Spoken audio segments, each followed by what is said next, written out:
Assalamualaikum warahmatullahi wabarakatuh. Ananda, ini Ibu akan menjelaskan materi.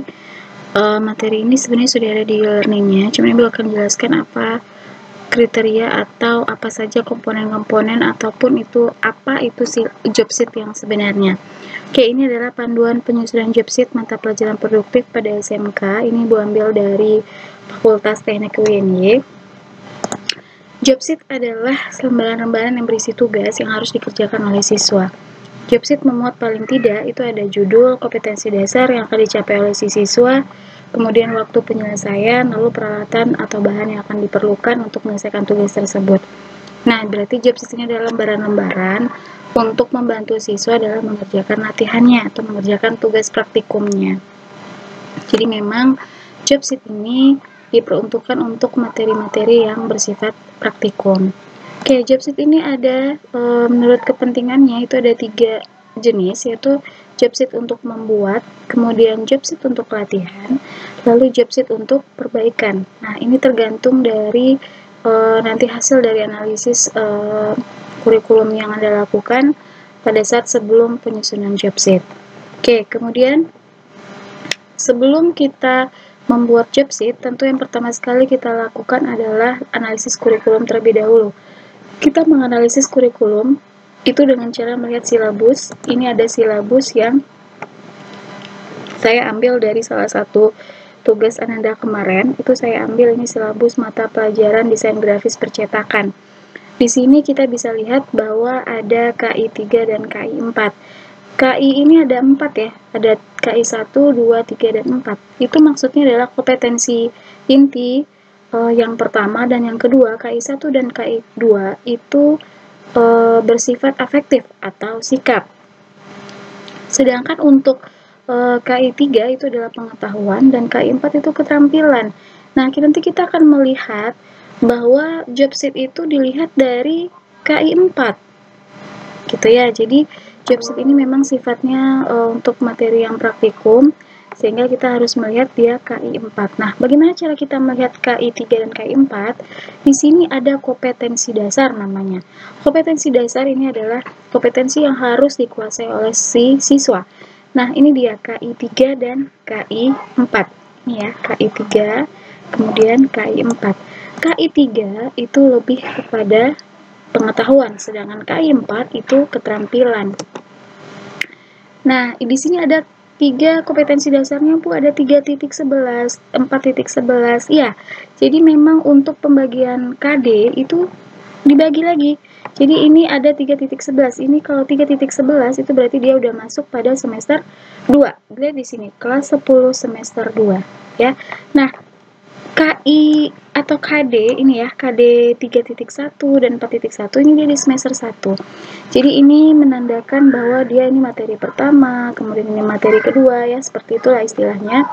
Ini adalah KD 3.1 dan KD 4.1. Kita balik lagi ke sini. Di sini kita menganalisis kurikulum. Analisis kurikulum dimaksudkan untuk menentukan materi-materi mana yang memerlukan bahan ajar job sheet. Jadi kita harus cek dulu, kita harus analisis dulu kira-kira materi yang mana dari kompetensi dasar ini dari 4.14 ya, karena memang untuk job sheet dan modul itu kita menggunakan KI 4, KD 4.1 sampai 4. Sekian. Ini setiap silabus berbeda. Kebetulan yang ini silabusnya sampai 4.19. Ya. Ini setiap silabus berbeda-beda, setiap mata pelajaran berbeda. Kecuali kalau mata pelajarannya sama, ya pasti sama. Nah, yang ini kebetulan dapatnya 4 sampai 4.19 KD-nya. Dan sudah dibagi 2 juga, sudah dibagi antara semester 1 dan semester 2. Kemudian kita lihat lagi di sini, kita analisis kira-kira mana materi yang sebenarnya mereka itu materinya itu butuh untuk dibuatkan job sheet-nya. Jadi kalau seandainya ada materi yang kira-kira memang menurut kita tidak butuh job sheet, ya tidak usah dibuatkan job sheet. Nah, karena tugas kita sekarang membuat job sheet, tentu kita mencari atau menganalisis materi mana yang dari 4.1 sampai 4.19 itu untuk kita buatkan job sheet-nya. Misalnya, membuat desain dengan menerapkan dasar-dasar desain grafis. Kira-kira itu butuh job sheet atau tidak? Nah, gitu ya. Jadi kita harus melihat indikatornya juga. Indikatornya apa? Menggunakan dasar-dasar dalam desain grafis.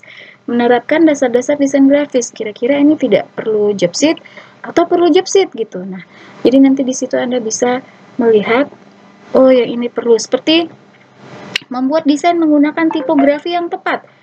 Nah, ini kan ternyata harus kita buatkan job sheet. Kenapa? Karena mereka disuruh membuat desain menggunakan tipografi yang tepat. Nah, gitu ya. Jadi menguraikan ide menjadi konsep, kemudian untuk indikatornya mengoperasikan desain perangkat lunak, desain tipografi. Berarti ini nanti si siswa itu akan menghasilkan sebuah desain yang mereka gunakan untuk membuat menggunakannya itu tipografi yang tepat. Jadi mereka harus tepat gitu, sehingga kita perlu membuatkan job sheet-nya. Jadi kita ternyata KD 4.2 ini perlu dibuatkan job sheet-nya. Oke, kita buatkan job sheet-nya. Kemudian nih, biasanya dalam menentukan materi dilakukan dengan cara menganalisis atau melihat materi pokok dan pengalaman belajar dari materi yang akan diajarkan. Nah, seperti yang gue bilang tadi, kita lihat kira-kira itu perlu nggak job sheet-nya, atau kalau misalnya memang tidak perlu job sheet-nya, ya berarti itu tidak bisa digunakan gitu. Gitu ya. Kemudian berarti yang harus ini bukan SK ya, ini dulu waktu dulu ya standar kompetensi, tapi kalau sekarang itu sudah kompetensi IT atau KIKD. Kemudian menyusun peta kebutuhan job sheet. Ini juga menganalisis lagi dari KD-nya yang sudah ditentukan tadi. Kalau misalnya KD 4.2 ini bagaimana pemetaannya? Ya, kebutuhan job sheet-nya. Kira-kira nanti pada saat di KD 4.3 butuh lagi nggak job sheet-nya?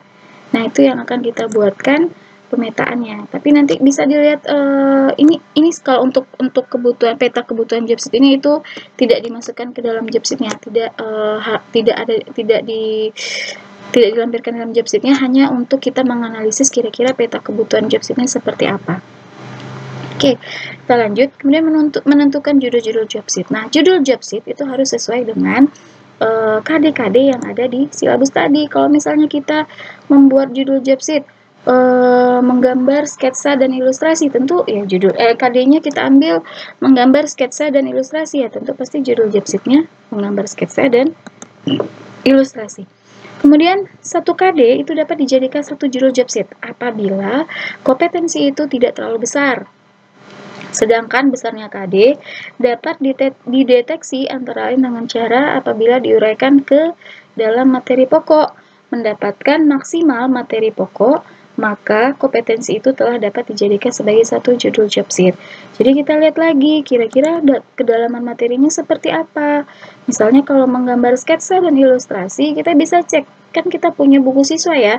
Nanti kita lihat buku siswanya, kira-kira materinya itu panjang atau kira-kira materi ini singkat. Nah, itu kita bisa lihat lagi.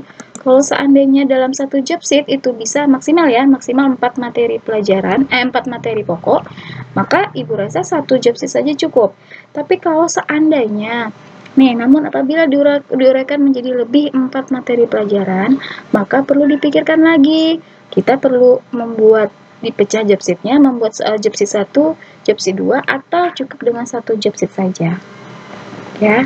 Kemudian penulisan job sheet, ini dia langkah-langkahnya. Penyusunan materi job sheet sangat tergantung pada KD, lagi-lagi KD. Berarti memang kita lihat di sini adalah KD-nya. Nah, nanti memang semuanya itu berawal dari si KD ini. Oke, kemudian materi dapat diambil dari berbagai sumber, seperti buku, majalah, internet, jurnal, hasil penelitian, atau hasil kreasi sendiri. Itu semuanya boleh dimasukkan ke dalam materi. Nah, kemudian agar pemahaman siswa terhadap materi lebih kuat, maka dapat saja dalam job sheet ditunjukkan referensi yang digunakan agar siswa membaca lebih jauh tentang materi tersebut. Oke, kemudian menentukan alat penilaian. Nah, untuk alat penilaian, kalau di sini kan penilaian cocok adalah menggunakan penilaian acuan patokan. Nanti di sini ada beberapa contoh, itu boleh Anda tiru, tapi indikator penilaian itu harus disesuaikan dengan KD yang Anda ambil. Nah, ini struktur job sheet, ini bisa dikatakan sebagai komponennya juga, berarti apa saja yang harus ada di job sheet. Nah, nanti ini juga akan menjadi penilaian, indikator penilaiannya saya. Kalau seandainya misalnya ada nggak, nanti saya cek, ada nggak judulnya, kemudian ada nggak petunjuk belajarnya, ada nggak kompetensi yang akan dicapai. Nah, itu nanti ini